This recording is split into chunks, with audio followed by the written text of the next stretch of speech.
Hello SSC aspirant. तो जैसा कि आप सभी लोगों को पता होगा कि हम आप लोगों के लिए यहाँ पर हर तरह की वीडियोस लेकर आते हैं, जैसे कि आप लोगों को टाइम पर यहाँ पर एनालिसिस भी करवाते हैं। उसके साथ साथ जो चीज़ें होती हैं आपको यहाँ पर एनालिसिस के साथ साथ आपको यहाँ पर इंपॉर्टेंट क्लासेस भी देते हैं। लेकिन जो ये आज का वीडियो होने वाला है बिल्कुल अलग होने वाला है टॉपिक से, कि इसके अंतर्गत हम आप लोगों के लिए यहाँ पर क्या करने वाले हैं। तो यहाँ पर ये जो आज का वीडियो होने वाला है ये आपका कैंडिडेचर जो आपका होता है उसको विड्रॉ से लेकर के होने वाला है। जैसा कि कोई ऑप्शन एसएससी के अंदर नहीं दिया गया है, तो अब आप लोगों को क्या करना है, आपको स्पीड पोस्ट के जरिए किस तरह से आपको लेटर एसएससी तक भेजना है। या फिर आप समझ सकते हैं कि जो लोग दिल्ली में अवेलेबल हैं या वहीं पर रह कर के पढ़ाई कर रहे हैं या फिर आप लोग वहाँ पर कोई जॉब कर रहे हैं, तो आप लोग फिजिकली किस तरह से दे करके आ सकते हैं वहाँ पर लेटर। तो यहाँ पर बात करेंगे। सबसे पहली चीज़ क्या है, देखिए जो आपका एसएससी सीजीएल के एग्ज़ाम की बात करें, जो आपका एसएससी सीजीएल का एग्ज़ाम था 2022 वाला, इसकी वैकेंसी यहाँ पर काफ़ी अच्छी खासी थी, यानी कि अप्रॉक्स 36,000 वैकेंसी यहाँ पर रही हुई थी। ठीक है, उसके बाद आपका मार्च में ही आपका सीएचएसएल 2022 हो गया, यानी कि 2022 का जो सीएचएसएल का एग्ज़ाम था वो भी आपका 2023 में हो गया है। न तो यहाँ पर सीजीएल का रिजल्ट आया हुआ था, ना तो सीएचएसएल का आया हुआ था। और एमटीएस का जो एग्ज़ाम है आपका 2022 वाला, इसका भी एग्ज़ाम जो है मई और जून दोनों में हो चुका है। तो यहाँ पर अगर बात करें कि लेवल क्या रहा हुआ, यानी कि एमटीएस का जो एग्ज़ाम था 2022 वाला, इसकी वैकेंसी की बात करें तो ओवरऑल जो वैकेंसी है सभी में ज़्यादा रही हुई है। इसकी वैकेंसी की बात करें तो अप्रॉक्स 1500 वैकेंसी इसके अंदर रही हुई थी, यानी 15,000 के अप्रॉक्स थी, आपका 12,500 समझ लीजिए। इतनी कुल वैकेंसी जो है आपकी एमटीएस के अंदर रही हुई थी। बाकी सीजीएल में आपकी अच्छी खासी वैकेंसी देखने को मिली हुई थी। तो जिन स्टूडेंट्स को एग्जैक्ट क्लियर ही नहीं था कि उनका होगा फाइनल सिलेक्शन या फिर नहीं होगा फाइनल सिलेक्शन, तो सबसे पहली चीज़ क्या है कि एमटीएस जो एग्ज़ाम होता है उसमें कि टायर अब जो 1 होता है उसके बाद डायरेक्ट रिजल्ट होना है और उसके बाद तुरंत जॉब लग जानी है। यानी कि ये तरीका तो सही है, लेकिन जिन लोगों ने एग्ज़ाम सीजीएल का भी दिया हुआ है 2022 वाला, सीएचएसएल का भी दिया हुआ है 2022 वाला, तो अगर इनमें उनका सिलेक्शन हो जाता है, मान लीजिए अगर उनका सिलेक्शन बन रहा है पूरी तरह होने के लिए, तो कोई एमटीएस को ज्वाइन क्यों करेगा। और एमटीएस को ज्वाइन नहीं करेगा तो वहाँ पर जो सीटें होती हैं वो वैकेंट यानी कि खाली रह जाएंगी। देखिए वेटिंग लिस्ट जो है, वेटिंग लिस्ट यहाँ पर अवेलेबल नहीं है। ये कोई एयरफोर्स का एग्ज़ाम नहीं है। देखिए एयरफोर्स यानी कि जो डिफेंस के एग्ज़ाम क्या होते थे, इनमें होता था कि एक वेटिंग लिस्ट बनाई जाती थी कि बच्चा अगर किसी का कम नंबर आ रहा है तो उसको रख लिया जाता था, और अगर बच्चे वहाँ पर पूरे नहीं पहुँच रहे हैं तो वेटिंग लिस्ट जो होता था उससे स्टूडेंट को उठा लिया जाता था। यहाँ पर कोई वेटिंग लिस्ट अवेलेबल ही नहीं है, ना तो कैंडिडेचर विड्रॉ का है यहाँ पर ऑप्शन।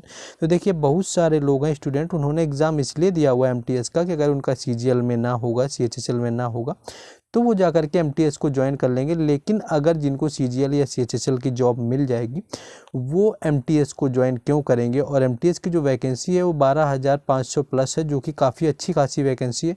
और 2023 की देखिए वैकेंसी वो मात्र 1500 रही हुई है। तो आप समझ सकते हैं कि 23 वाली वैकेंसी तो बिल्कुल भी नहीं है।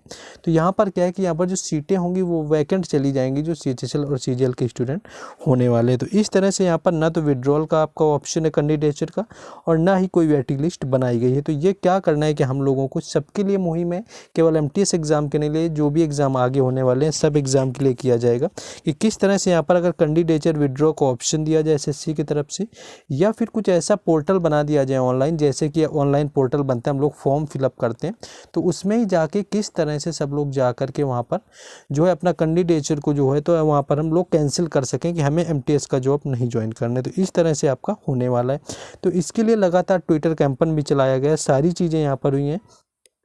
तो अब हम लोगों को क्या करना है कि यहाँ पर स्पीड पोस्ट के जरिए से लेटर सेंड करना है एसएससी के लिए। सारा कुछ बताने वाले हैं कि किस तरह से एसएससी को लेटर सेंड किया जाएगा। तो सबसे पहले हम लोग उसी के बारे में डिस्कस करेंगे। और जो लोग दिल्ली में अवेलेबल होंगे वो क्या करेंगे, वो लोग वहाँ पर फिजिकली जा कर के दे के आ सकते हैं। चलिए अब देखेंगे कि किस तरह से जो है एसएससी को हम लोग यहाँ पर स्पीड पोस्ट लिखेंगे।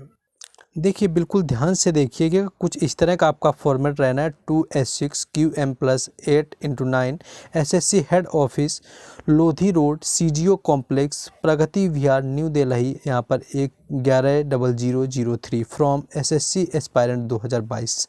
कुछ इस तरह से हमारा फॉर्मेट होगा जो हम लोग स्पीड पोस्ट में लिखेंगे।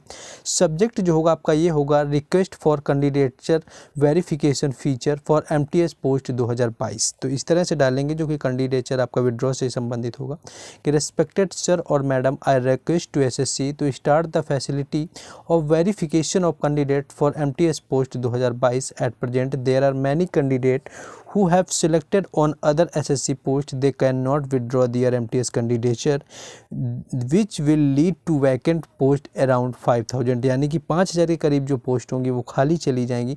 10 many seat will be wasted, यानी कि बहुत सारी जो सीटें यहाँ पर बेकार होने वाली हैं।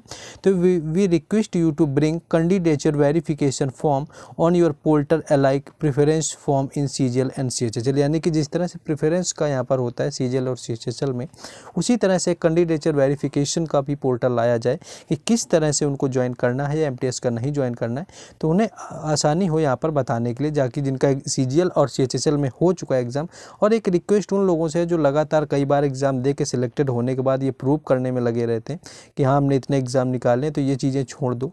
बहुत सारे लोग हैं, वो लोग उनको जॉब चाहिए, 1 सीट 1 फैमिली 1 जॉब, ये ऐसा कुछ जो चल रहा है अपना हर फैमिली से होने, तो सब लोगों को कैंडिडेचर को ख़राब नहीं करना है, ठीक है। तो those who are interested will fill this form और those doesn't fill their candidature of MTS 2022 automatically will be cancelled, यानी कि इसमें क्या होगा कि इसमें ये कहना है कि जो लोग इंटरेस्टेड होंगे इस फॉर्म को भरने में, वो लोग भरेंगे कि कैंडिडेचर अपना वेरिफिकेशन करेंगे कि उन्हें ज्वाइन करना है MTS, और जो नहीं करते हैं उनका कैंडिडेचर जो है तो MTS 2022 के लिए ऑटोमेटिक जो होता है कैंसिल कर दिया जाएगा। तो इस तरह से क्या होगा, so that many seats will be saved by this initiative and eligible and needy candidates can get the job. तो ये please consider this proposal to allow candidates to make informed decision based on their career prospect and personal circumstances। उसके बाद आपका डाल देना thank you for attention, I await your favourable response. तो इस तरह से अगर जिसको इसमें मान लीजिए थोड़ा डाउट लग रहा है किसी को, तो देखिए जिन लोगों को अगर फॉर्मेट में इशू आ रहा है कि अगर उनको फॉर्मेट समझ में नहीं आ रहा है, तो जो फॉर्मेट है वो SSC का वो डाल दिया जाएगा टेलीग्राम चैनल और व्हाट्सएप ग्रुप पर, तो वहाँ से फॉर्मेट को डाउनलोड कर लेना है। और जो लोग स्पीड पोस्ट कर सकते हैं वो लोग स्पीड पोस्ट कर देंगे, जो दिल्ली में अवेलेबल होंगे वो जा कर के डायरेक्ट वहाँ पर अपना फिजिकली दे करके आ सकते हैं। तो इस तरह से क्या होगा कि सीटें जो हैं वैकेंट होने से बच जाएंगी। ये भले आपके लिए MTS जो 2022 हो, इसके लिए आप सीरियस ना हो यहाँ पर, लेकिन आगे आपके लिए परेशानी होने वाली, क्योंकि आपके छोटे भाई बहन यहाँ पर आएंगे और उन लोगों को इस चीज़ से प्रॉब्लम होने वाली है। तो SSC को एक चीज़ करनी होगी, या तो यहाँ पर कैंडिडेचर वेरिफिकेशन का ऑप्शन देना होगा और या फिर वेटिंग यहाँ पर लिस्ट का ऑप्शन देना होगा। तो इस तरह से सभी लोगों को सपोर्ट करना है, एक दूसरे को सपोर्ट करते हुए आगे बढ़ना है। अगर आप लोग सपोर्ट कर सकते हैं तो आप लोग सपोर्ट करिए। बाकी इस सपोर्ट में बस इतना करना है कि ज़्यादा से ज़्यादा वीडियो को शेयर कर दें ताकि सभी तक पहुँच सके, सब लोग अवेयर हो सकें, और कोशिश करिए कि ये मुहिम है, आपका आंदोलन समझिए, इसके तहत यहाँ पर आपकी सीटें बचाई जा सकती हैं। जय हिंद।